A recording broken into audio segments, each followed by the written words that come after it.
ஆதியாகமம் 20ஆம் அதிகாரம் வசனங்கள் 1 முதல் 18 வரை. கர்த்தருடைய ஒத்தாசை கொண்டு ஆதியாகமத்திலே பரிசுத்த ஆவியானவருடைய நடத்துதலை குறித்து படித்துக் கொண்டு வருகிறோம். இந்த நாளிலே ஆதியாகமம் 20ஆம் அதிகாரத்திற்குள்ளாக நாம் கடந்து வருகிறோம். இந்த 20ஆம் அதிகாரம் 2 விதமான கேள்விகளை அல்லது புதிர்களை நம் முன் வைக்க முடியும். இந்த சரிதை ஏன் எழுதப்பட்டது, ஏன் அங்கு வைக்கப்பட்டது? 1. 2. ஆபிரகாம் போன்ற அவ்வளவு பெரிய ஒரு மனிதன், the great man, அதுல எந்த சந்தேகமும் யாருக்கு இருக்க வேண்டிய அவசியமே இல்லை. தலைச்சிறந்த மனிதன், விசுவாசிகளின் தந்தை என்று கடவுளால் அழைக்கப்பட்டவன். அவ்வளவு பெரிய மனிதன் தவறு செய்ய முடியுமா? எனக்கு அருமையானவர்களே, நம்முடைய மிஷனரி ஜான் ஆப்பிள்பே அவர்கள் ஆதியாகமத்துக்கு விளக்க உரை எழுதியிருக்கிறாங்க. ஆபிரகாம் தவறு செய்ய முடியும், நீங்களும் நானும் தவறு செய்ய முடியும். தயவு செய்து நீங்க உங்களை ஏமாத்திக்காதீங்க, மற்றவர்களையும் ஏமாற்ற முற்படாதீங்க. Face the reality. 20ஆம் அதிகாரம் ஏன் எழுதப்பட்டது? மனிதன் யார்? மனிதனுடைய சீர்கேடு எப்படிப்பட்டது? கடவுளுடைய கிருபை ஒரு மனிதனுக்குள்ளே செயல்படவில்லை என்றால் அவன் எப்படிப்பட்ட உயர்ந்தவனாயிருந்தாலும் அவன் மனிதனே. சில பேர் ரொம்ப ஆச்சரிய வாலிப மக்கள் ரொம்ப அவ்வளவு பெரிய ஊழியக்காரு, எவ்வளவு பாவத்தில் ஏன் போக விட மாட்டாரு? ஊழியக்காரு உண்மை அல்ல, ஒரு சந்தேகம் இல்லை. ஆபிரகாம் பின்னால் அந்த அதிகாரத்தை படிப்பீர்கள். கடவுள் சொல்றார், என் தீர்க்கதரிசி Abraham 14ஆம் he is my prophet. தவறு செய்ய முடியுமா? முடியும். இதுதான் உண்மை.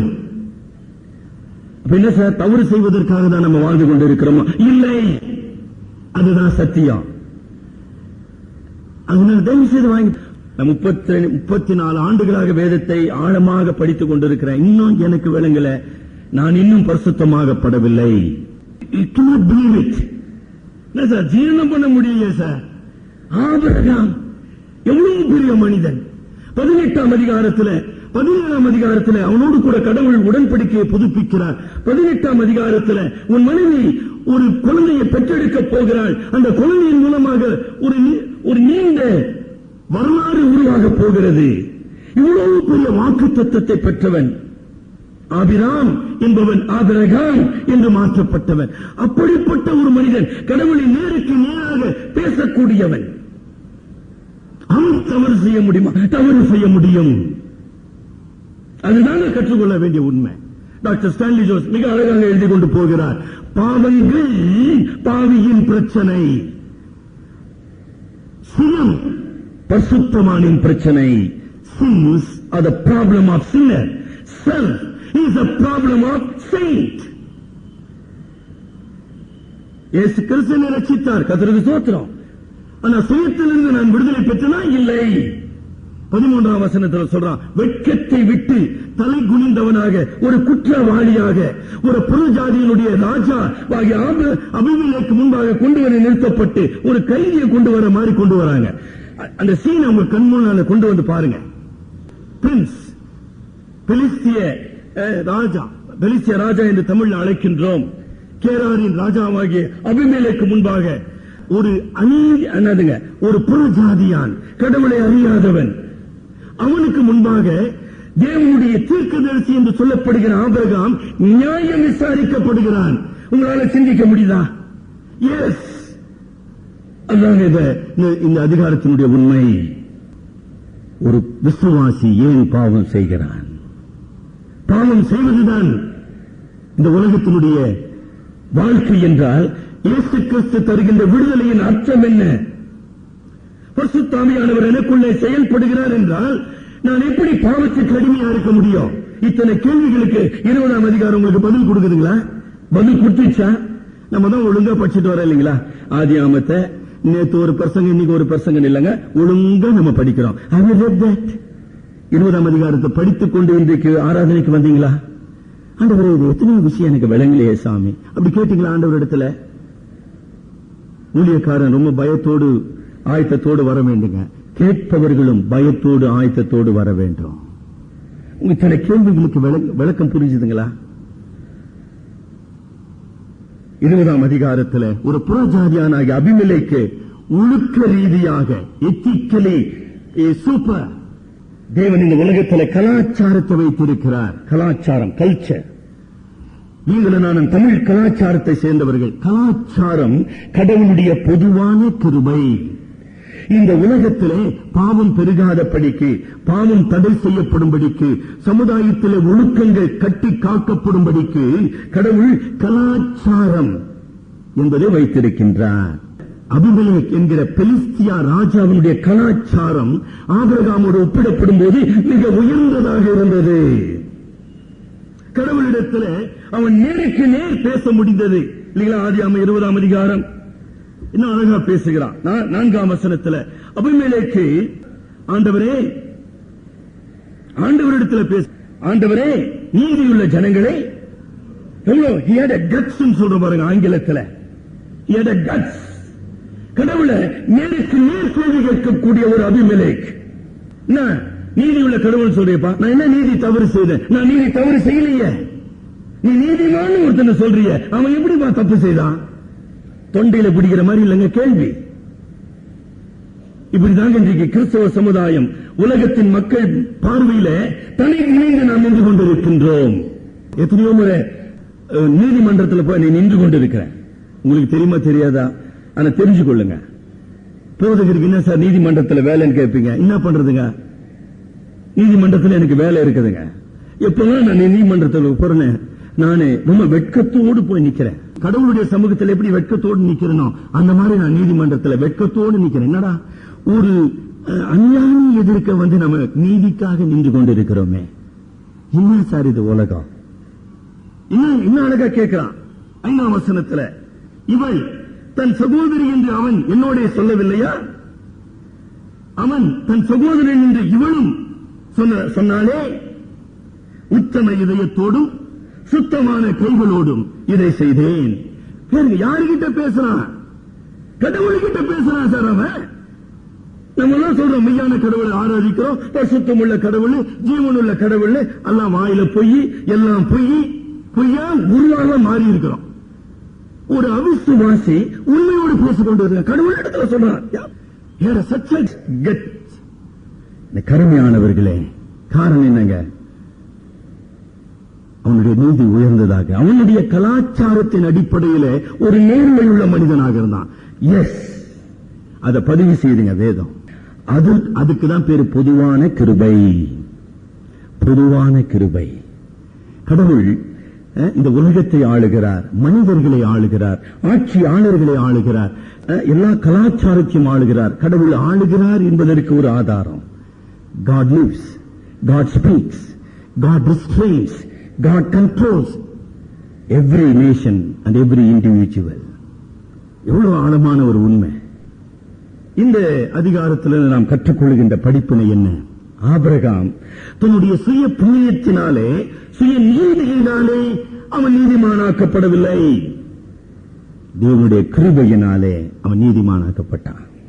7வது முறையாக ஆபிரகாம் தன்னுடைய விசுவாசத்துக்காக சோதிக்கப்படுகிறான். 7th test of faith.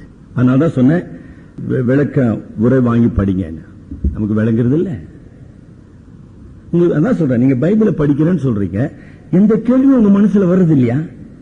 எப்படி அந்த அபிமெலேக்கோடு கடவுள் பேசினார்னு உங்களுக்கு விளக்கம் தெரியுங்களா? சொல்ல முடியுமா உங்களால? சொப்பனத்தில் சொல்லிட்டாரு. சொப்பனத்துல இவ்வளவு தெளிவா, இவ்வளவு கரெக்டா நீங்க சொப்பனம் காண்றீங்களா? எப்படி பேசினார் கடவுள்? He had a discussion with God. நல்ல யோசனை. பார்வோனுக்கு கடவுள் சொப்பனத்தில் வெளிப்படுத்தினார், நேபுகாத்நேசாருக்கு சொப்பனத்தில் வெளிப்படுத்தினார், பிலாத்தூனுடைய மனைவிக்கு சொப்பனத்தில் கடவுள் பேசினார் சொல்ற உங்களுக்கு விளங்கிச்சா? கடவுள் பேசினார்னு கடவுள் உங்களோட அப்படி பேசியிருக்காரா? நீங்க வேலை செய்யறீங்க, கடவுள் அறியாத அதிகாரி சார், அவனுக்கு மனசாட்சி இருக்குதா? அவன் கடவுளுக்கு பயங்கதான் கேட்கிறீ, அவனோட கடவுள் பேசுவார்? அப்படி ஆண்டவரை பேச நீங்க ஜெபம் பண்ணீங்களா? அதை பண்ணிருக்கீங்களா? அப்படி சொல்லுங்க, என்ன செய்து கொண்டிருக்கிறோம்? Do you understand God's dealings with human beings? கடவுள் எல்லாரோட பேச முடியும். அவன் எவ்வளவு பெரிய கொடூரம் உள்ளவனா இருந்தாலும் சரி, கடவுளால் கூடாதது ஒன்றும் இல்லை.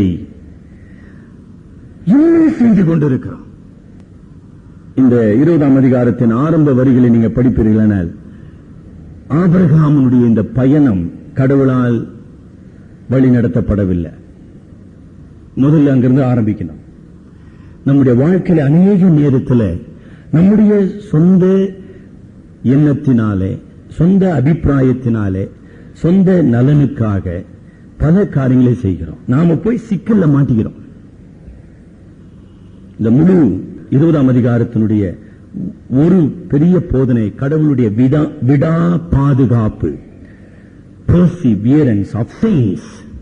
மனிதன் பாவியானவன், மனிதன் தவறு செய்யக்கூடியவன். ஆனால் அந்த மனிதனை ரட்சிக்கிற கடவுள் அவனை விடாமல் பாதுகாக்க முடியும். அதான் உண்மை. நாம் முற்றும் முடிய ரட்சிக்கப்பட கடவுள் செயல்படுகிறார். இயேசு கிறிஸ்து எனக்காக ரத்தம் சிந்தினார் என்பது மாத்திரமல்ல, இயேசு கிறிஸ்து எனக்காக பரிந்து பேசிக் கொண்டிருக்கிறார். அதனாலதான் நீங்களும் நானும் காக்கப்பட்டிருக்கிறோம். 6ஆம் வசனம் படிங்க. கடவுள் சொல்றார் அபிமெலேக்கை பத்தி. இந்த 20ஆம் அதிகாரத்துல ஆபிரகாமை பத்தி கடவுள் அப்படி சொல்லுங்க. You compare it. வீட்டுல போய் இன்னைக்கெல்லாம் படிச்சு ஒவ்வொரு கேள்விக்கும் விட கண்டுபிடிங்க. இதயத்தோடு நீ இதை செய்தாய். அதாவது கெட்ட எண்ணத்தோடையோ விபச்சார நோக்கத்தோடையோ நீ செய்யவில்லை. நீ எனக்கு விரோதமாக பாவம் செய்யாத படிக்கு. பாத்தீங்களாங்க, ரிஸ்ட்ரெய்னிங் கிரேஸ் என்று ஆங்கிலத்தில் சொல்கிறோம். அந்த உலகத்தில் எல்லா மனிதரையும் அவர்கள் மிதமிஞ்சி கடவுளுடைய சித்தத்துக்கும் திட்டத்துக்கும் கடந்து பாவம் செய்யாதபடி தடுக்கிறவர் கடவுள். உன் வாழ்க்கையில் அப்படி செயல்படுற? ஓ, நான் இந்த பாவம் செய்யல சார். ஓ, அது நீ ஏதாச்சும் பெருமை பாடுறதுக்கு ஏதாச்சும் இருக்குதுங்களா? எனக்கு அருமையானவர்களே, ஆப்பிள் பி அழகாக எழுதுகிறார். அநேக நேரத்தில் நாம் இக்கட்டான ஒரு சூழ்நிலையில, நெருக்கடியான சூழ்நிலையில சோதிக்கப்படுவதில்லை அல்லது நிறுத்தப்படுவதில்லை. ஏன் ஆபிரகாம் பாவம் செய்தான்? பல காரணங்களில் ஒரு காரணம், தன்னுடைய உயிருக்கு ஆபத்து என்கிற ஒரு கட்டத்துக்கு ஆபிரகாம் வந்தபடினாலே பொய்ய சொல்லிட்டான். அந்த மாதிரி அநேக நேரத்தில் நீங்களும் நான் வரல, வராததுனால ஐயோ நான் என்ன பாவம் செய்யல, ஐயோ நான் ரொம்ப பரிசுத்தவான்னு நாமளே கனவு கண்டு கொண்டு இருக்கிறோம். கடவுள் அவருடைய கிருபையினாலே, அவருடைய ஆவியினாலே, அவருடைய வல்லமையினாலே உங்களையும் என்னையும் தடுத்து நிறுத்தாவிட்டால் நீங்களும் நானும் பரிசுத்த வாழ்க்கை வாழவோ, தேவனுக்கு கீழ்ப்படுகிற வாழ்க்கை வாழவோ முடியவே முடியாதுங்க. What is faith? It is a total dependence on God's grace. அதுக்கு பேர் தாங்க விசுவாசம். தேவனுடைய கிருபையை நான் சார்ந்திருக்கிறேன். இங்கு ஏன் ஆபிரகாம் பாவம் செய்தான்? தேவனுடைய கிருபையை சார்ந்து கொள்ளாமல் தன்னுடைய ஞானத்தை சார்ந்து கொள்ள முயற்சி செய்தான். பைபிள்ல ஒரு வார்த்தை உபாய தந்திரம், கிராப்டினஸ் சொல்லலாம். பழைய இங்கிலீஷ் ஸ்ட்ராட்டஜின்னு சொல்லலாம், புதிய இங்கிலீஷ். தப்பிக்கிற ஒரு வழி சார். ரொம்ப ஞானிங்க அவரு, ப்ரூடன்ட் சொல்லலாம். ரொம்ப ஞானமா செயல்படுற மாதிரி இப்படிதான் செயல்பட்டாருங்க ஆபிரகாம். நல்லா வகத்தொகை இல்லாத மாட்டினாரு அபிமெலேக்கு. ஆமா, he was put to shame. புறஜாதிகள் மத்தியில அவன் அவமானப்படுத்தப்பட்டான். நீ என்ன ஒரு நீதிமான்? இப்படிதான் நீங்களும் செய்யறோம். we do the same thing. மறந்துடாதீங்க. ஆனால்தான் நம்ம படிக்கணும். எனக்கு அருமையான முதிய விசுவாசிகளே, நாம் கற்றுக்கொள்ள வேண்டியது அதிகமான காரியம் இருக்குதுங்க. ஆமா, முதிய விசுவாசிகள் இடத்துல நான் அன்போடு பேசிக் கொண்டிருக்கிறேன். நான் ஒரு முதிய விசுவாசி. நம்முடைய சுய நலத்துக்காக, நம்முடைய சுய பெருமையை சார்ந்து, நம்முடைய சுய ஞானத்தை சார்ந்து நாம் நிச்சயமாக தவறு செய்வோம். நாம தவறு செய்வது மாத்திரல்ல, மற்றவர்களை தவறு செய்ய அனுமதிப்போம். நம்முடைய பிள்ளைகளை போய் சிக்கல்ல மாட்டி வச்சிருவோம். அவங்களுக்கு கல்யாணம் கட்டுறோம்னு சொல்லி எங்காச்சும் போய் குழியில தள்ளிடுவோம். சார் கல்யாணம் எப்படியா ஒழுங்கா சரி. என்ன இது? இதான் நீ செய்யற புத்திசாலித்தனமா? தன்னுடைய சுயநலத்துக்காக தன்னுடைய மனைவியினுடைய கற்பை விலை பேசுகின்றான் ஆபிரகாம். போன வாரம் நம்ம படிச்ச 19ஆம் அதிகாரத்தில் லோத்து தன்னுடைய மகள்களின் கற்பை விலை பேசினான். லோத்தை பத்தி சொன்னான். அவன் என்னத்தை உடன்படிக்கையில் இருந்தா, என்னத்தை கடவுளை வாரிஞ்சிருந்தான் சொன்னான். Correct sir. ஆபிரகாம் எப்படிப்பட்ட மனைவி? ஒப்பற்ற ஒரு வாரிசை பெற்றெடுக்க போகிறார். 18ஆம் அதிகாரத்தில் சொல்லிட்டாரு, உனக்குள்ள ஒரு பிரசவ காலத்துக்குள்ளாக உன் மனைவி வாக்குத்தத்தத்தின் மகனை பெற்றெடுக்க போகிறாள். She is so precious. விலையேறப்பெற்ற மனைவி, வாக்குத்தத்தத்தின் மகனை பெற்றெடுக்கிறவள், அவளுடைய கற்பை விலை பேசிக் கொண்டிருக்கிற ஒரு ஆபிரகாம். இன்னும் மனுஷன் மனசாட்சிக்கு தான் நம்ம கேட்கிறோம் பாருங்க, அப்படிதாங்க இருக்கிறான் ஆபிரகாம். ரொம்ப ஆழமான விஷயங்கள். அதனால கடிந்து கொண்டார். சுயநலத்துக்காக, சுய பெருமைக்காக செயல்படுகின்ற விசுவாசிகளாக நாம் இருக்கிறோம். ஆனா இங்க தேவனுடைய கிருபை எவ்வளவு பெரியது என்பதை நம்ம பார்க்கிறோம். ஆபிரகாமையும் சாராளையும் கடவுள் சிட்சித்திருக்க வேண்டும். சிட்சித்தார். வெரி மைல்டு சாஸ்டைஸ்மென்ட் ஆங்கிலத்தில் சொல்றோம். மிக இரக்கமான தயவுனாலே அவர்களுக்கு ரொம்ப சாதாரண சிட்சையை கொடுத்தார். ஆனா அபிமெலேக்குக்கு என்ன சொல்றார் பாருங்க, 17ஆம் வசனம். அது மாத்திரமல்ல, அபிமெலேக்குக்கு ஒரு வியாதி ஆண்டவர் கொடுத்தார். பாருங்க எவ்வளவு பெரிய கடவுளுடைய தண்டனை. உங்களுக்கு எனக்கு அது அபிமெலேக்கு கலாச்சாரத்தின் அடிப்படையில் ஒரு 10வது மனைவியை 12வது மனைவியை ஏற்றுக்கொள்வது ஒரு பிரச்சனையே கிடையாதுங்க. Is a king. அதெல்லாம் கலாச்சாரம் போய் தெரியும் நமக்கு. அவனுக்கு 20 பொண்டாட்டி கட்டத்துல ஒரு பிரச்சனை கிடையாது. Nothing wrong with him. ஆனா கடவுளுடைய பார்வையில அது ஒரு பாவம். இப்படிதான் நம்ம வாழ்ந்து கொண்டு இருக்கிறோம். அபிமெலேக்குடைய குடும்பத்திலேயே கற்பத்தை அடைத்து போட்டார். அபிமெலேக்குடைய சரீரத்தில் வியாதியை கொடுத்தார். சிற்றை மனம் திரும்பும்படியாக 3 பேருடைய பாவத்தை நான் விளக்க விரும்புகிறேன். 3 பேருடைய பாவம். இந்த பாவத்தின் மத்தியிலே தேவனுடைய கிருபையை நான் எடுத்து சொல்ல விரும்புகிறேன். ஆபிரகாமின் பாவம். ஆபிரகாம் தெரியாத செஞ்சிட்டானா? நீ யாராவது அப்படி சொல்ல முடியுமா? ஆபிரகாம் தெரியாத செஞ்சேனே? No, it was a planned deliberate lie. 13ஆம் வசனம் சொல்லுது பாருங்க. 13ஆம் வசனம், இடமெல்லாம் நீ என்னை சகோதரன் என்று சொல்வது 25 ஆண்டுகளுக்கு முன்னதாக அவனுடைய தகப்பனாகிய தேராகி வீட்டை விட்டு வெளியே வந்த ஆபிரகாம் சாராளிடத்தில் சொன்ன 25 ஆண்டுகளுக்கு முன்னதாக போடப்பட்ட திட்டம். இன்னைக்கு அவன் இந்த பாவத்தை இன்னைக்கு யோசனை பண்ணி செய்யலங்க. It is not a sudden fall. No. நல்ல ஞாபகம் வைத்துக் கொள்ள வேண்டும். முதிய விசுவாசிகளாகிய உங்களுக்கு எனக்கு நான் பேசிக் கொண்டிருக்கிறேன். We don't want to change ourselves. நம்ம எது சரி நினைக்கிறோமோ இதுதாங்க சரி, இப்படிதாங்க செய்யணும், அப்படிதான் நம்ம செய்யறோம் இல்லையா? நம்முடைய பிடிவாதம், நம்முடைய அவிசுவாசத்தின் கீழ்ப்படியாமை, கடவுளுடைய சர்வ ஏகாதிபத்தியத்தை சார்ந்து கொள்வதல்ல, கடவுளுடைய நடத்துதலை புரிந்து கொள்வதல்ல, பரிசுத்த கடவுளை நாம் அறிந்திருக்கிறோமே, ஆராதிக்கிறோமே, உறவு கொண்டிருக்கிறோமே, என்னுடைய உயிர் பெருசு இல்லப்பா, கடவுளுடைய பரிசுத்தம் பெருசு என்பதை பத்தி எனக்கு அக்கறை இல்லை. நான் இதுங்க, நான் ஏங்க விட்டு கொடுக்கணும்? நான் வெளிப்படையா சில காலத்துல பேசினா நிறைய பேர் தாங்கிறது கஷ்டங்க. நீங்க ரொம்ப கஷ்டம், என்னடா இப்படி பேசுற நீங்க நினைக்கலாம். We don't want to change ourselves. நான் இப்படிதாங்க இருப்பேன், என் குடும்பம் இப்படிங்க, என் பாரம்பரியம் இப்படி, இது இப்படி, அது அப்படி, நான் இப்படிதான். கடவுள் என்ன பண்ணாரு? அவர் பண்ணி போறாரு. நிச்சயமா நீ நானும் பாவத்தில் விழுவோம். எப்ப தீர்மானம்? 25 ஆண்டுகளுக்கு முன்னாடி அங்க பண்ணா பாவம். இன்னைக்கு கடவுள் மாறல. ஒரு முதிய விசுவாசினுடைய பிரச்சனை என்ன? பழக்க தோஷம் சொல்லுவாங்க மெட்ராஸ்ல. ஹாபிச்சுவல் சின், பழக்க தோஷம். அதுதாங்க பாவ சுவாபம்னு வேதம் சொல்லுது, பழைய மனிதன் வேதம் சொல்லுது, மாம்ச சிந்தனை வேதம் சொல்லுது. It is a flesh. அந்த மாம்ச சிந்தையில் இருந்து, பழக்க தோஷத்தில் இருந்து நான் விடுதலை பெற வேண்டும். இது முதல் முறையாக ஆபிரகாம் தவறு செய்தானா? இல்ல. 12ஆம் அதிகாரத்தை நீங்க பார்ப்பீங்கன்னா, அவன் ஊரிலிருந்து புறப்பட்டு வந்த போது எகிப்துக்கு போகிறான். இதே இன்னொரு எகிப்தின் ராஜாவாகிய அபிமெலேக்கு முன்னதாக 12ஆம் அதிகாரத்தில் இதே போய் சொல்றான். கடவுள் கிருபையாக அவனை விடுதலை ஆக்கி கொண்டு வந்தார். மாறினான? மாறல. பழக்கம். What is the problem of a saint? ஒரு விசுவாசியுடைய பிரச்சனை என்ன? என்னுடைய கலாச்சாரத்தின் அடிப்படையில், என்னுடைய பாரம்பரியத்தின் அடிப்படையில், என்னுடைய பழக்கத்தின் அடிப்படையில் இது சரி, இது நல்லது, இது இப்படிதான் நான் நம்பிக்கொண்டிருக்கிறேன். அவ்வளவுதானே ஒழிய வீடு வெளிச்சத்தின் அடிப்படையில் அது சரியா என்பது கேள்வியை கேட்கறதே கிடையாது. எவனும் இவ்வளவு பெரிய பாறையில போய் முட்டிக்கணும் சார்னு சொல்றது இல்ல. we stumble over the pebble ன்னு சொல்லுவாங்க ஆங்கிலத்தில். சின்ன கல்லர் தாங்க அப்படி தடுமாறி கீழே விழுகின்றோம்.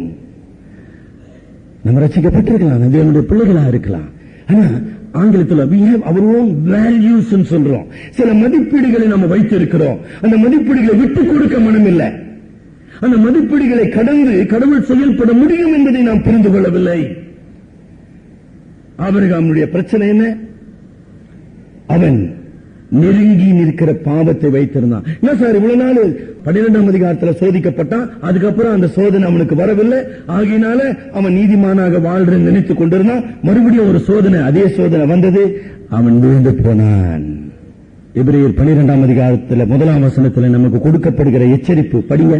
எபிரேயர் 12:1 யாவற்றையும் நம்மை சுற்றி நெருங்கி நிற்கிற பாவத்தையும் தள்ளிவிட்டு. அது have you identified the besetting sin in your life? எனக்கு அருமையான விசுவாச சகோதரனே சகோதரியே, உன்னை தடுமாறச் செய்கின்ற, உன்னை விழச் செய்கின்ற அந்த நெருங்கி நிற்கிற பாவத்தை முதலாவது கண்டுபிடிச்சியா? அது பொய்யாக இருக்கலாம். Habitually we talk lies. நம்ம அறியாமையே போய் பேசிக்கொண்டே இருக்கிறோம். It may be anger, கோபமா இருக்கலாம். சில பேருக்கு பாவத்தை மறைக்கிற தன்மையா இருக்கலாம். Anything. கடவுள் உன்னை விழச் செய்கின்ற அந்த நெருங்கி நிற்கிற பாவத்தை ஆவியானவர் உனக்கு உணர்த்தி இருக்கிறாரா? அதை உணர்த்துவதற்காக இவ்வளவு பெரிய ஒரு எபிசோடு ஆங்கிலத்தில் சொல்றோம். இவ்வளவு பெரிய நிகழ்ச்சியை ஆபிரகாமுடைய வாழ்க்கையில கடவுள் அனுமதிக்கின்றார். கடவுள் ஆபிரகாமுடைய வாழ்க்கையில ஒரு வெட்கக்கேடான, அதனால்தாங்க இது பரிசுத்த வேதாகமம், holy bible, because it records everything 100% true. 100% உண்மையாக ஒரு மனிதனை சித்தரிக்கின்ற ஒரு புத்தகம் கடவுளுடைய வேதம். ஆபிரகாமே, உன்னுடைய பலவீனத்தை நீ உணர்ந்து கொள்வதற்காக, உன்னுடைய முட்டாள்தனத்தில், உன்னுடைய கீழ்ப்படியாமையின் தனத்தில், உன்னுடைய பிடிவாதத்தில் உன்னை நான் அனுமதிக்கிறேன். சில நேரம் யோசிக்கிறேன், கடவுள் ஒண்ணு தடை செய்யலையா, எல்லாம் நல்லபடியா நடந்துச்சு. நீ நல்லபடியா நடந்துச்சு. God may allow you to indulge in your fancies. உங்களுடைய கற்பனையில நீங்க செயல்படுவதற்கு, உங்களுடைய வீணான ஆசையில நீங்கள் செயல்படுவதற்கு கடவுள் அனுமதிக்கலாம். அனுமதித்துக் கொண்டாந்து ஆங்கிலத்தில் ஒரு phrase சொல்வாங்க, God brings man to his wits end. மனிதனுடைய யுக்தி திறமையினுடைய முடிவுக்கு அவனை கொண்டாந்து நிறுத்திட்டு இப்ப பாடுறான்றார். wits end is a phrase. Abraham ரொம்ப திறமையா நினைச்சான். அப்படியாப்பா நில்லு, குற்றவாளி மாதிரி. God will bring you to shame. என்னுடைய மதிப்பீடுகள் அல்ல, என்னுடைய பாரம்பரியங்கள் அல்ல, என்னுடைய ஞான தந்திர முறைகள் அல்ல, தேவனுடைய சித்தம் என் வாழ்க்கையில நிறைவேற வேண்டும். அப்புறம் அவன் என்ன செய்யறான் பாருங்க, 11ஆம் வசனம் படிங்க. ஆபிரகாம் ஏன் பாவம் செய்தான்றதுக்கு நம்ம விளக்கம் பார்க்கிறோம். இவ்விடத்தில் தெய்வ பயம் இல்லை என்றும் ஏன் இந்த முடிவுக்கு வந்தாம? முதல்ல ஊர் தேசத்தை விட்டு வந்தாங்க. கானானை பத்தி தெரியாது, எகிப்தை பத்தி தெரியாது, பெலிஸ்தியாவை பத்தி தெரியாது, சோதம் குமாரை பத்தி தெரியாதுங்க. அப்ப சொன்னா பரவாயில்ல, அது நியாயங்க. இப்ப இவ்வளவு நாள் அங்க இருக்கிறியப்பா, இப்ப என்ன தெரியும்? உண்மைதான், சோதம் குமாரா 19ஆம் அதிகாரத்தால் தேவ பயம் இல்ல, கரெக்ட். ஆனா சோதம் குமாரால தேவ பயம் இல்லைன்னா பெலிஸ்தியில தேவ பயம் இல்லைன்னு எப்படி நீ முடிவுக்கு வரலாம்? ஆங்கிலத்தில் prejudice சொல்றோம். நல்லா விளங்குதுங்களா? அபிமெலேக்கு ஆபிரகாமை விட நீதிமானாக இருக்கிறான். அபிமெலேக்கினுடைய கலாச்சாரத்தின் பார்வையில ஆபிரகாம் குற்றவாளியாக நிறுத்தப்படுகிறான். The ethical standard of Philistia was greater than Abraham. எவ்வளவு பெரிய ஆச்சரியம்! கடவுள் வெட்கப்படுத்தினார் ஆபிரகாம. நீ எப்படிப்பா முடிவு செய்யற? Your judgment need not be right. இன்றைக்கு அநேக நேரத்தில் நம்ம அப்படி செய்யறோம். நம்ம மக்களோடு உறவு கொள்ளும் போது அவங்கள பத்தி எனக்கு தெரியாதா, அவங்க என்ன யோகிதை தெரியாதா, அதனால நான் அப்படி செய்தேன். நீ எப்படிப்பா அதை முடிவு செய்யறது? ஏசாமிக்கு பிலாத்தை பத்தி தெரியாதுங்களா? ஆனா பிலாத்து கேட்ட கேள்விக்கு பதில் சொன்னாரா இல்லையா? முன்கூட்டியே மக்களை நிதானித்து அல்லது தீர்ப்பளித்து அதுக்கேற்ற மாதிரி செயல்படுறோம் பாருங்க, அது ரொம்ப தப்புங்க. ஒரு விசுவாசி அப்படி செயல்படக்கூடாது. அது ரொம்ப ஒரு கெட்ட பழக்கம். அதனால நம்ம கடவுளுக்கு சாட்சியா இருக்க முடியல, கடவுளுக்கு சாட்சி சொல்ல நாம judge people. அவன் திருந்த மாட்டான் சார், அவன் மாற மாட்டான் சார், அவன் எங்க சார் ஊர் படுப்ப, இப்படியே சொல்லி அவனை நம்ம வெறுத்துறோம். எப்படிங்க நம்ம மக்களுக்கு சாட்சியா இருக்கிறது? அதுவும் தவறான காரியம். ஆக தெய்வ பயம் இல்லை என்கிற முடிவுக்கு வந்ததும் அவனுடைய தனிப்பட்ட அனுபவத்தின் குறைவான ஒரு நிலை. 1, 2 என்னை கொன்று போடுவார்கள் என்கிற ஒரு தேவையில்லாத பயம். கடவுள் தான் உடன்படிக்கை செஞ்சிருக்காரு. அப்பா உன் மனைவி மூலமா குழந்தை பிறக்கணும், உன்னுடைய சந்ததி நிலைத்திருக்கணும்னு எப்படி கடவுள் மாறுவார்? கடவுளுடைய வல்லமையை விட இந்த பெலிஸ்து ராஜாவுடைய வல்லமை அதிகமா? இவள் எல்லாவற்றையும் ஆபிரகாம் மறந்து போனான் என்று நம்ம பார்க்கிறோம். ஆக அது ஒரு சடுதியான பாவம் அல்ல, அது திட்டமிடப்பட்ட பாவம். பாருங்க, அந்த பாவத்துல கணவனும் மனைவி ஒன்றா இணைஞ்சிட்டாங்க. நம்ம கூட அது மாதிரி இருக்கிறோம். நம்முடைய குடும்ப வாழ்க்கையில ரொம்ப பயத்தோடு நம்ம சிந்திக்கணும். தவறான முக்கியத்துவங்களுக்காக for wrong values we may be united. It's wrong. அனனியா சப்பிரால் அப்போஸ்தலர் 5ஆம் அதிகாரத்துல ஒரு தவறான காரியத்துக்காக 2 பேர் ஒண்ணானாங்க. ஞாபகம் இருக்குதுங்களா? அந்த மாதிரி ஆபிரகாமும் சாராளும் ஒரு தவறான காரியத்தில் 2 பேரும் ஒருமனப்பட்டாங்க. ரொம்ப ஆபத்து. அது ஆபிரகாமுடைய பாவம். சாராளுடைய பாவம் என்னங்க? ஏதாச்சும் சாராளுடைய பாவம் உங்களை ஏதாச்சும் தெரியுதுங்களா? இங்க 16ஆம் வசனம் படிங்க. இதோ உன்னோடு இருக்கிற எல்லா முன்பாகவும் இது உன் முகத்து முக்காட்டுக்காவதாக என்றான். 14-15ஆம் வசனம். எகிப்தியர் அந்த ஸ்திரியை மிகுந்த அழகுள்ளவள் என்று கண்டார்கள். பார்வோனுடைய பிரபுக்களும் அவளை கண்டு பார்வோனுக்கு முன்பாக அவளை புகழ்ந்தார்கள். அப்பொழுது அந்த ஸ்திரீ யார் காரணங்க? நிதானமா யோசனை, ஒரு அவசரம் இல்லைங்க. நம்ம இப்ப கூட பிரசங்கத்தை நிறுத்திடலாம். சாராளுக்கு இதுல எந்த சம்பந்தமும் இல்லைன்றீங்களா? நீங்க உங்க மனசாட்சி தொட்டு சொல்லுங்க. பார்வோன் சாராளை இச்சித்ததற்கு யாருடைய நடக்கை காரணம்? அபிமெலேக் சாராளை அழைத்துக் கொண்டதற்கு யாருடைய அறிவு கெட்ட நடத்தை காரணம்?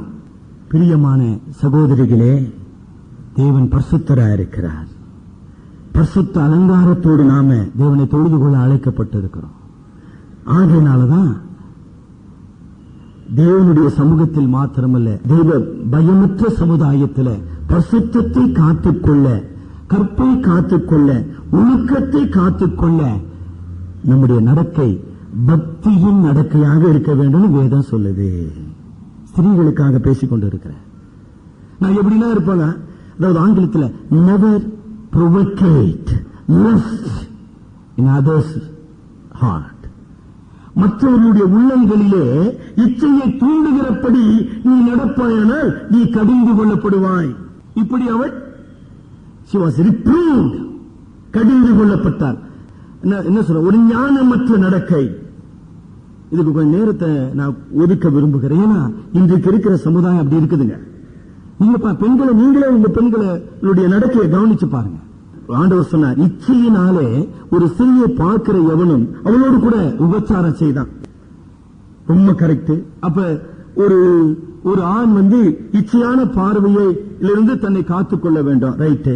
ஆனா பெண்ணை என்ன பாருங்க என்றது செயல்படுறதா ஒரு பெண்ணினுடைய ஞானமா? எப்படி சொல்லுங்க? என்ன வயசுங்க? சாராளுக்கு என்ன வயசு? 20ஆம் அதிகாரத்துல 99 வயசு, 90 வயசு. 90 வயசு ஒரு பெண்ணுக்கு ஞானம் இல்லைங்களே. 12ஆம் அதிகாரத்தில் அந்த தப்பு நடந்துச்சுல்ல, அப்ப அவளுக்கு 65 வயசு. இன்னும் எத்தனை வயசுல நம்ம மனம் திரும்ப போறோம்? நூலை போல சேலை, தாயை போல பிள்ளை. சும்மா பிள்ளை அடுக்கல கிடங்களை சொல்லி நீ உன்னை ஏமாத்திக்காத. நீ ஒழுங்காரமா பக்தியோடு. எவ்வளவு மோசமான ஒரு உலகம், எவ்வளவு பேப்பர்ல பாருங்க என்ன மாதிரி அநியாயத்தை கொடுமைகளை பார்க்கிறோம், கேள்விப்படுகிறோம். பக்தியுள்ள நடக்கை இருக்கும் போது இவ்வளவு பிரச்சனைகள் இருக்கக்கூடுமானால் நிர்விசாரமாக எப்படி போனா என்ன, எப்படி நடந்தா என்ன, அது என்ன, எங்களுக்கு உரிமை இல்லையா, எங்களுக்கு ரைட் இல்லையா? இது இதான் விமன்ஸ் லிபரேஷன், பைத்தியக்காரத்தனம். கடவுளுடைய ஆலோசனைகளுக்கும் கடவுளுடைய வழிமுறைகளுக்கும் மாறாக சிந்திக்கிற இந்த உலகம், perverted வேர்ல்ட், மாறுபாடான சமுதாயம். நான் எப்படி வேணா ட்ரெஸ் பண்ணுவேன், யார் என்ன கேட்கறது, யார் என்ன பார்க்கறது, எப்படின்னா போகடா. எனக்கு அருமையான சகோதரியே, கடவுள் நிச்சயமாக நீ கடவுளுடைய பிள்ளையா இருப்பாயானால், சாரால் கடவுளுடைய பிள்ளை, கடவுள் அவளை கடிந்து கொண்டார், வெட்கப்படுத்தினார். இந்த முக்காடுன்னு சொல்றோம் பாத்தீங்களா, படுதான்னு சொல்றோம் பாருங்க, அது அப்பதாங்க ஆரம்பிக்குது. உன்னுடைய முகத்தை நீ மறைத்துக்கொள். அதாவது சிம்பிளா சொல்லணும்னா, ஆணானாலும் சரி பெண்ணானாலும் சரி, மற்றவர்களுடைய இச்சையை தூண்டுகிற விதத்திலே உடுத்துவதோ பேசுவதோ செயல்படுவதோ தவிர்க்கப்பட வேண்டும். இதுதான் தமிழ் கலாச்சாரத்தில் நாணம் சொன்னான். நம்ம சொன்னா அச்சம் நாணம் இருக்கணும். நம்முடைய தமிழ் கலாச்சாரம் அதை நம்ம பேணி காக்க வேண்டும். எந்த சூழ்நிலை, சாராளுடைய தவறு என்ன, அவபக்தியான மக்கள் மத்தியில் இருக்கிறோம்.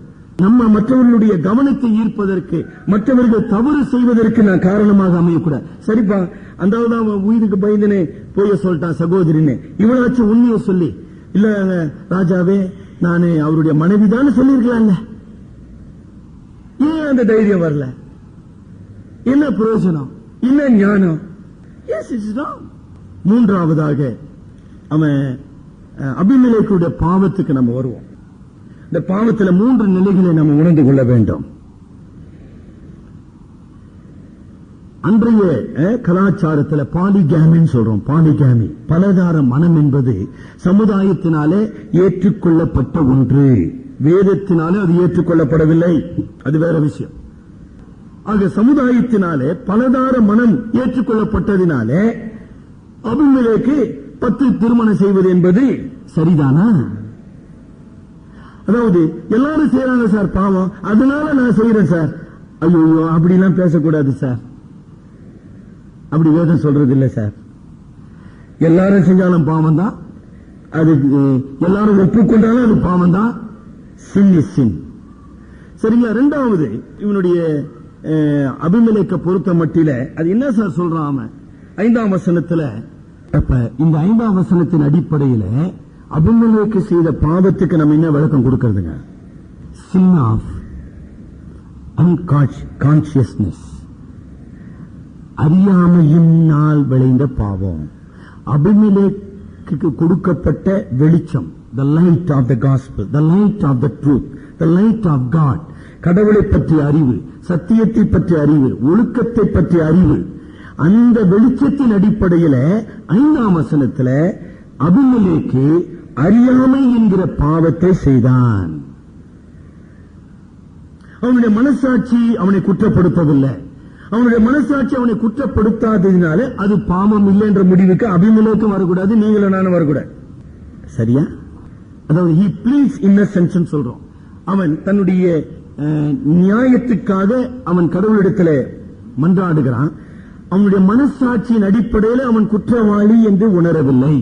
ஆனா அவனுடைய மனசாட்சி அவனுடைய சூழ்நிலை, அவனுடைய கலாச்சாரம், அவனுடைய பாரம்பரியத்தை மட்டும்தான் சார்ந்தது ஒழிய தேவனுடைய வார்த்தையின் வெளிச்சத்தை கொண்டிருக்கவில்லை.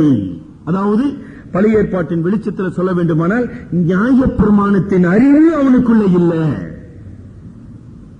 இப்படி நியாயப்பிரமாணத்தின் அறிவு ஒரு மனிதனுக்குள்ள இல்லாததுனால அவன் செய்வதெல்லாம் சரியா, கடவுள் அப்படி ஏற்றுக்கொள்றாரா? இல்லை. 3ஆம் வசனம் படிங்க. செத்தாய், அவ்வளவுதான். You are done with. முதலாவது என்ன சொன்ன, அவன் செய்த பாவத்தை எல்லாரும் செய்யறாங்க சார், ஆனால நான் செஞ்சிருக்கிறேன். இரண்டாவது என்ன, என் மனசாட்சியின் அடிப்படையில் அது தப்பு இல்லைங்க, அதனால செஞ்சுன்னு இருக்கிறேன், அதனால கடவுள் அவனை விட்டுற இல்ல, நீ செத்தாய், you are already dead. பழைய ஏற்பாட்டின் வெளிச்சத்திலமா அந்த சின் என்கிற பதத்துக்கு செயல் வேற விளைவு வேற என்று அல்லங்க.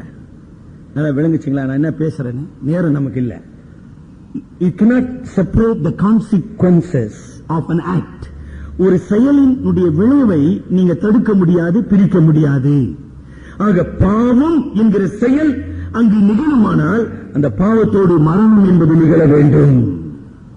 அதான் நீ செத்தாய், 7ஆம் வசனம் படி. தரிசி, நீ பிழைக்கும்படிக்கும் அவன் உனக்காக வேண்டுதல் செய்வான். நீ அவளை அனுப்ப விடாதிருந்தால் நீயும் உன்னை சேர்ந்த யாவரும். It was a great sin before holy God.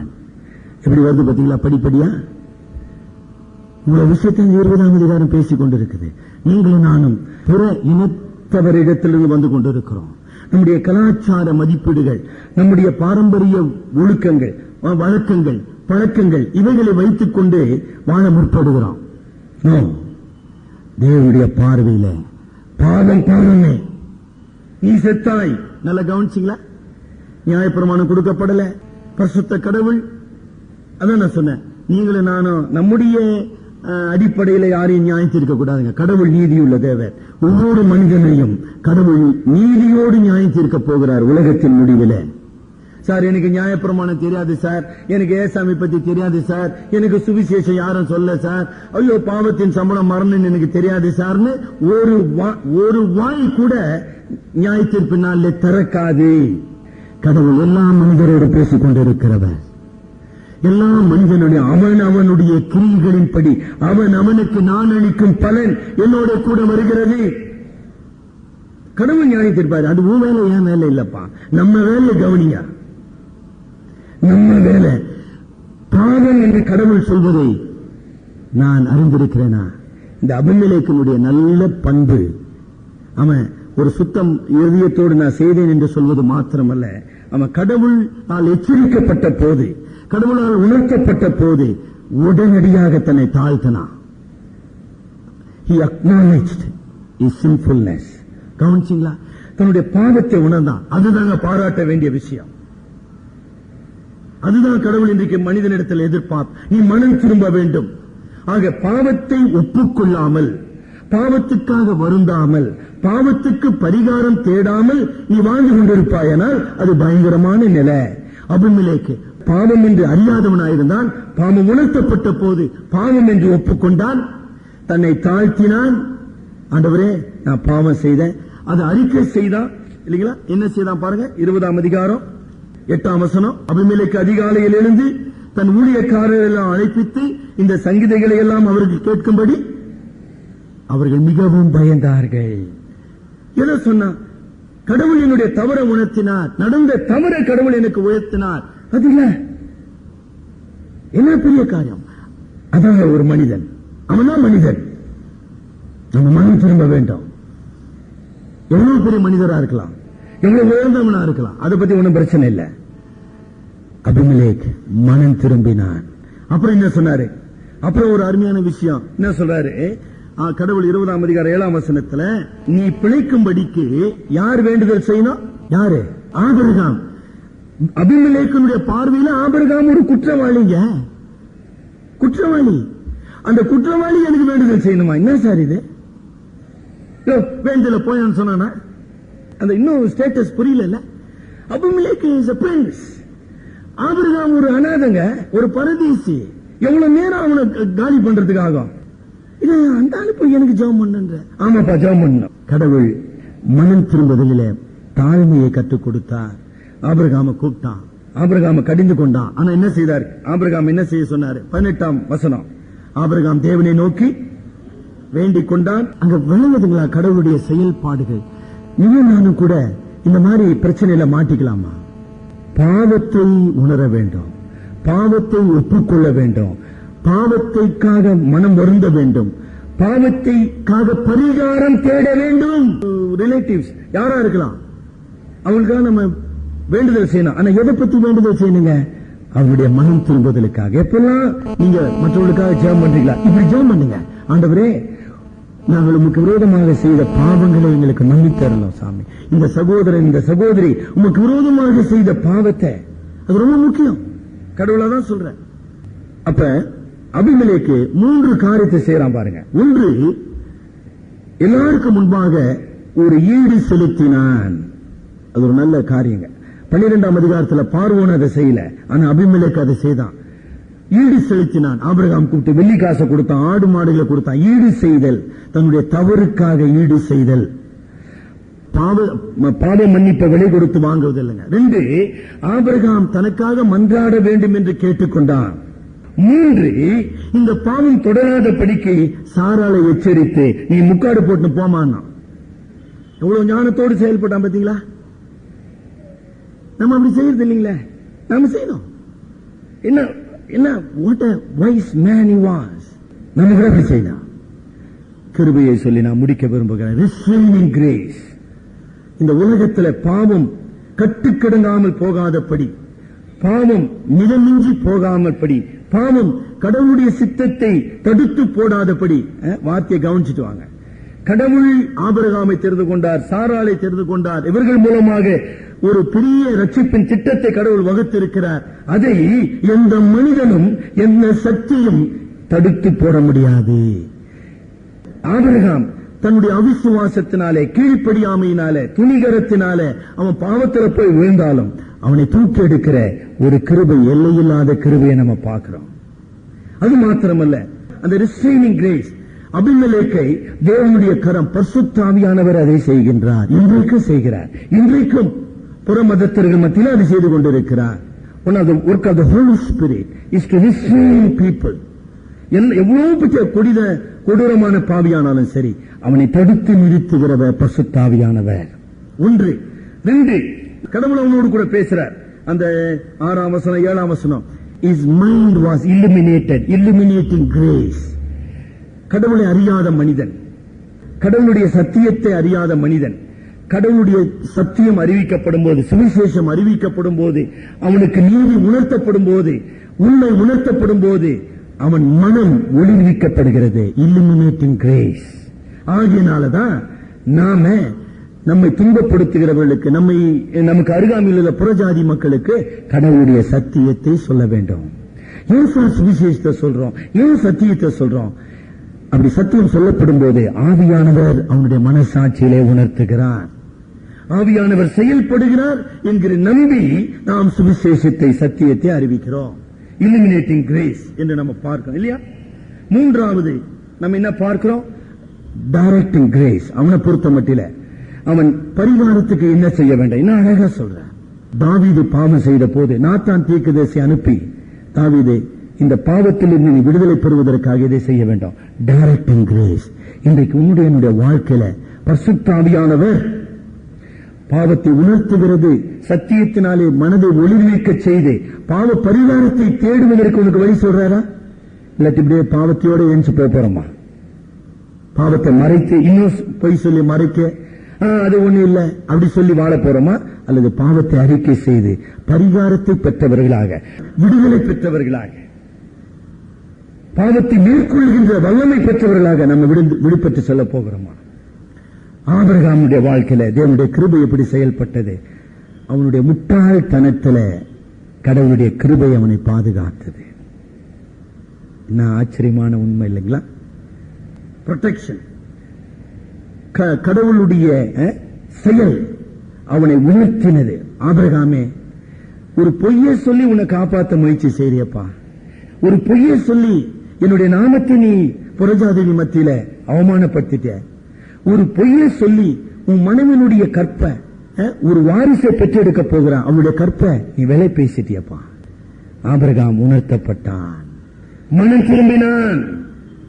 அதே உணர்த்தப்பட்டு அவன் வேதனைப்பட்ட போது அவன் தீர்க்கதரிசியாக செயல்படுறான். அங்க கவனிச்சீங்களா? அபிமெலேக்குக்கு தீர்க்கதரிசியாக, பரிந்து பேசுகிறவனாக, ஜெபிக்கிறவனாக, அபிமெலேக்கை ஆசீர்வதிக்கிறவனாக, அபிமெலேக்கினுடைய சாபத்திலிருந்து விடுதலை ஆக்குகிறவனாக ஆபிரகாம் அதே இடத்துல செயல்படுறான். இதாம பரிசுத்த ஆவியானவருடைய நிறைவு. ஏதோ நிறைவுன்னு சொல்லி இருக்கிறீங்களா? இந்த நிறைவின் அனுபவம் உங்ககிட்ட இருக்குதுங்களா? Where you have failed, the Spirit of God makes you a blessing. எங்கு நீ தோல்வி அடைந்தாயோ அதே இடத்துல தேவன் உன்னை ஆசீர்வாதத்தின் பாத்திரமாக மாற்ற முடியும். தலைவனை ஜெபிப்போம். என்னுடைய வாழ்க்கையின் நிலை என்ன? புறஜாதிகளோடு உறவு கொள்வதிலே என்னுடைய நிலை என்ன? அது முதலாளியா இருக்கலாம், பக்கத்து வீட்டுக்காரா இருக்கலாம், அது யாருன்னா இருக்கலாங்க. புறஜாதிகளுடைய ஒழுக்கத்தை விட என்னுடைய ஒழுக்கம் குறைவாக இருக்குதா? புறஜாதிகளின் மத்தியில என்னுடைய சுயநலத்துக்காக நான் பொய்யை சொல்லி ஏமாற்றி கற்பை விலை பேசுகிறவனாக, தேவனுடைய சித்தத்தை அவமதிக்கிறவனாக நான் செயல்படுகிறேனா? அபிமெலேக்கை போல பாவம் உணர்த்தப்பட்ட போது மனம் திரும்புகிற, தாழ்த்துகிற, பரிகாரத்தை தேடுகிற உள்ளம் என் உள்ளத்திலே காணப்படுதா? கடவுள் சங்கீதம் 28:8 முதல் 14 வசனங்களிலே பாவிகளுக்கு கர்த்தர் தமது வழியை போதிக்கிறார், சாந்த குணம் உள்ளவர்களுக்கு கர்த்தர் தமது வழியை போதிக்கிறார், கர்த்தருக்கு பயப்படுகிறவர்களுக்கு கர்த்தர் தமது வழியை போதிக்கிறார். இன்றைக்கு அபிமெலேக்கை போல உங்களுடைய இதயத்தில் கர்த்தருக்கு பயப்படுகிற பயம் காணப்படுகிறதா? தேவனுடைய சாபத்திலிருந்து எனக்கு விடுதலை வேண்டும், சாவியிலிருந்து எனக்கு விடுதலை வேண்டும், கர்த்தருடைய பயம் நாட்டிலே காணப்பட வேண்டும், என்னுடைய நாடு தேவனுடைய அழிவிலிருந்து காக்கப்பட வேண்டும். அதான் அபிமெலேக்கு ஜெபம் பண்றான். ஆண்டவரே, நீதியுள்ள ஜனத்தை அழிப்பீரோ? சோதோம் குமாராவை நீர் அழித்தீர் ஆண்டவரே. ஆனா நீதியுள்ள ஜனத்தை, எனக்கு அருமையான சகோதரனே, சகோதரியே, இந்த புறஜாதிகளின் மத்தியில, அஞ்ஞானிகளின் மத்தியில, விக்கிரக ஆராதனைக்காரன் மத்தியில தேவன் உங்களை என்னைய வைத்திருக்கிறார். நம்முடைய நீதி தேவனை மகிமைப்படுத்துகிறதா? நம்முடைய பரிந்து பேசுதல் மக்களுக்கு விடுதலையும் ஆசீர்வாதத்தையும் கொண்டு வருகிறதா? அன்பில் ஆண்டவரே, கிருபையுள்ள இரட்சகரே, உமக்கு முன்பாக எங்களை தாழ்த்த உதவி செய்யும். துணிகரமான பாவங்களுக்கு எங்களை விடுதலையாக்கும். எங்களுடைய ரட்சிப்பு நிறைவேற நாங்கள் பயத்தோடும் நடுக்கத்தோடும் உம்முடைய சத்தியத்துக்கு கீழ்ப்படி எமது ஆவியானவரின் வல்லமையை நாங்கள் சார்ந்து கொள்ள எங்களுக்கு உதவி செய்யும். தேவனே, ரட்சிக்கிறவரே, மன்னிக்கிறவரே, இறங்குகிறவரே, எங்களுக்கு இறங்கி அருளும். எங்கள் அருமை இரட்சகர் மூலம் வேண்டிக் கொள்கிறோம் பிதாவே, ஆமென். நம்முடைய கர்த்தராகிய இயேசு கிறிஸ்துவின் கிருபையும் பிதாவாகிய தேவனுடைய அன்பும் பரிசுத்த ஆவியானவரின் சகவாசமும் வழி நடத்துதலும் நம் அனைவரோடு நிலைத்திருப்பதாக. ஆமென். என் ஆத்துமாவே கர்த்தரை ஸ்தோத்திரி, என் முழு உள்ளமே பரிசுத்த நாமத்தை ஸ்தோத்திரி. என் ஆத்துமாவே கர்த்தரை ஸ்தோத்திரி, அவர் செய்த சகல உபகாரங்களையும் மறவாதே.